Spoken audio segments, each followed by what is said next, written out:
Yo, what is going on? This is your boy, ThatGuyFace with Face the Music Media. We are back again for another episode of How I Synth. In this video, we are going to be covering the power of modulation and why DreamSynth is becoming one of my favorite synthesizers. Let's get into it! Oh yeah! Oh mama! Oh yeah! Face the music. So, in this video, man, we are going to cover some of the different modulation sources in DreamSynth, and there's a lot, by the way, and how you can use them to take your sound from sounding flat and boring and stale into inconsistent like analog, where everything is in static and just the same all the way through, and to breathe some life into your sound, okay?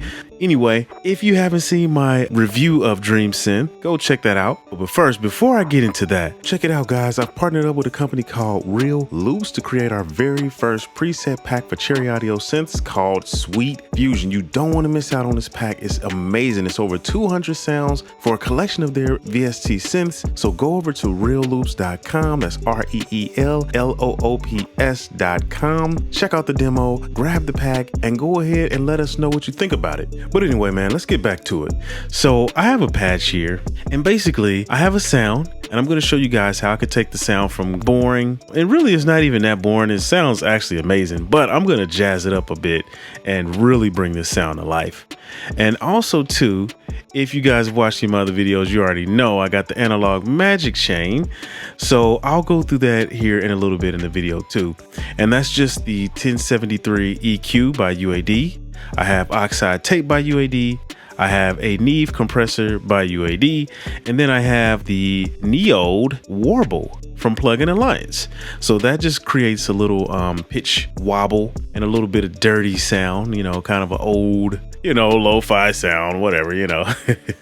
But anyway, let's go ahead and jump into it, man. So I have Oscillator 1 and 2 active here. I have a pulse wave on wave A, and wave B I have this warbly 2 sound, which really, if you could see, I have most of the sound coming from wave A. Look at it, about 75%. And wave B is just like this, here, let me just let you hear it. Let me go ahead and turn this down, and let me let you hear what wave B sounds like.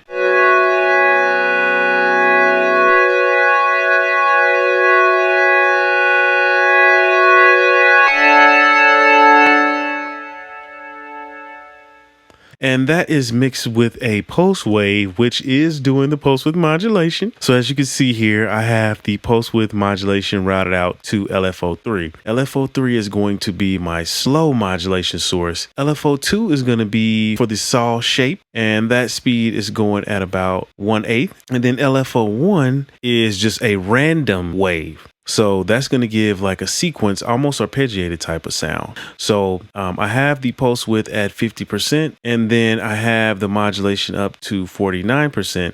So it's going to basically be going from 50% almost to 100%.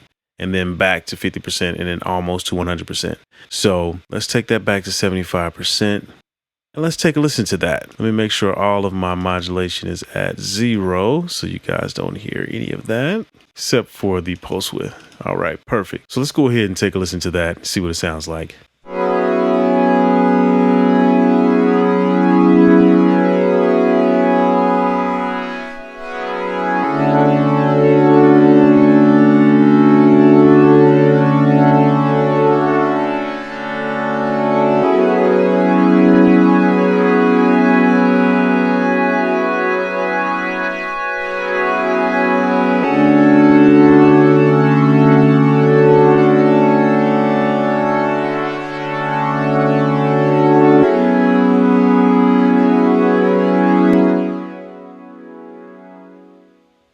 Beautiful. Now see, that already sounds amazing, right? So what I want to do is create that inconsistency that we find in analog gear. So let's go ahead. I'm going to start by slightly modulating the pitch of the oscillator. So I have the first modulation source going out to LFO3. So I'm going to slightly boost that to like maybe 2 to 3%. And you'll hear a slight difference, but it's not going to be much because I don't want it to be an exaggerated sound.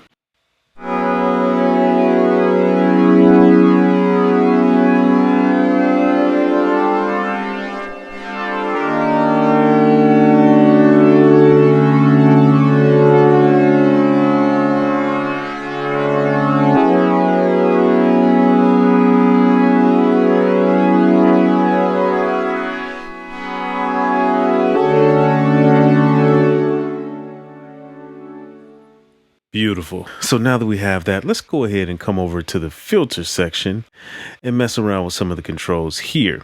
So I have two sources going to the cutoff frequency, and then I have the resonance and the envelope modulation being modulated. So let's take a look here. So we have the first one going to LFO2. We have the second one going to LFO1. We have the resonance going to LFO3. And then the envelope modulation going to LFO3 as well. So let's take a listen and see what that sounds like.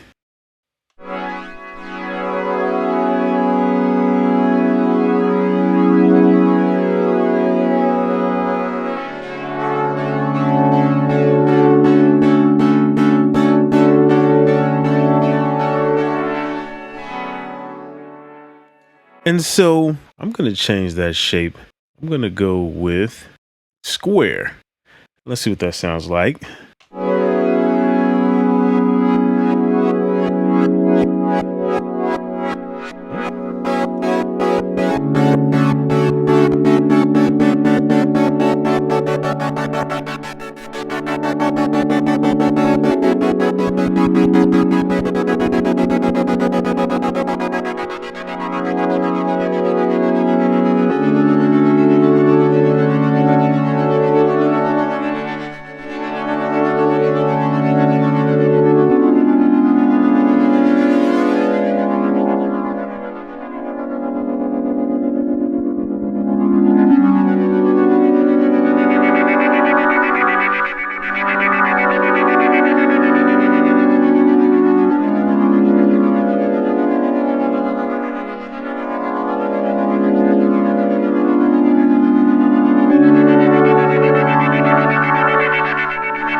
Beautiful.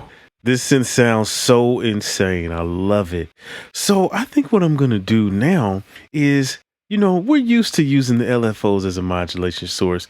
I think what I'm going to do now is I'm going to take the second modulation source for the cutoff, and I'm going to set that one to the oscillator. So I'm going to use oscillator 3.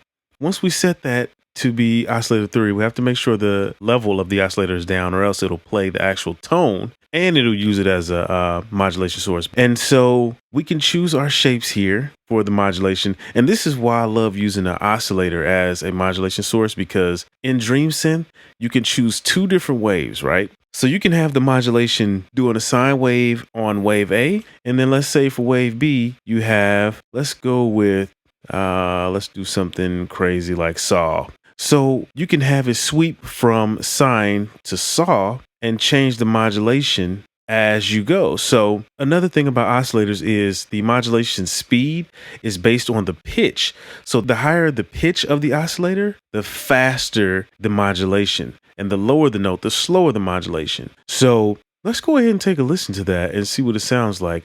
So I'm going to turn the tune all the way down.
You see how you can get some crazy modulation going on. This synth is so fun to program. It's actually kind of insane, man. So what I'm going to do as well, and I'm going to keep it quick, I am going to modulate some of the delay. And of course, like in the other video, I modulate the spread. I just love that sound that it creates. It's like a chorus sound. I'm going to modulate the time a little bit here, as you can see. And with the reverb, I'm going to modulate the delay so it can ring out on certain notes. And then I'm going to turn on the distortion, and I'm going to modulate that with, I'm going to go with Oscillator 3 and see how that sounds. That sample and crush. Let's take a listen.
Love that. That is beautiful.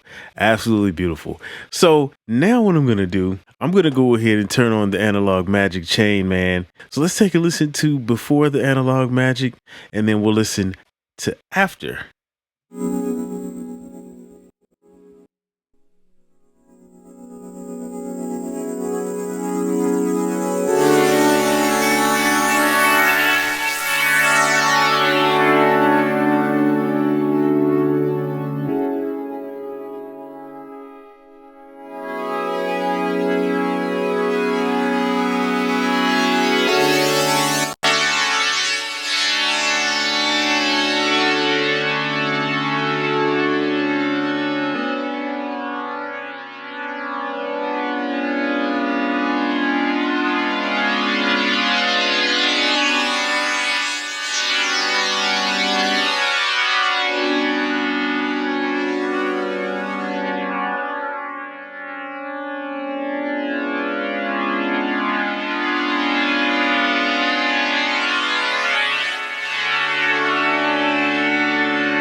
That sounds amazing. Yo, man, that's the end of this video. Let me know what you think about this video down below in the comments. What do you think about the modulation in this plugin? What are some of the techniques that you like to do when you modulate your synthesizers, man? Let me know down below, man. Let's get the conversation going. But anyway, man, this is ThatGuyFace, Face the Music Media. Make sure you hit the thumbs up on this video if you enjoyed this content. Subscribe to the channel if you have not subscribed. Hit the notification bell so you can be notified every time we drop a new video. We got more videos coming, more content coming, okay, so you don't want to miss out. And make sure you go to realloops.com. That's REELLOOPS.com and go get the Sweet Fusion preset pack. It's our very first preset pack for Cherry Audio Synths. So you want to go check out that demo, the things that we could do with Cherry Audio Synths, man. And the thing is, these synths are so fun to program. I love it. But anyway, man, this is ThatGuyFace, Face the Music Media. We out of here.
Hey.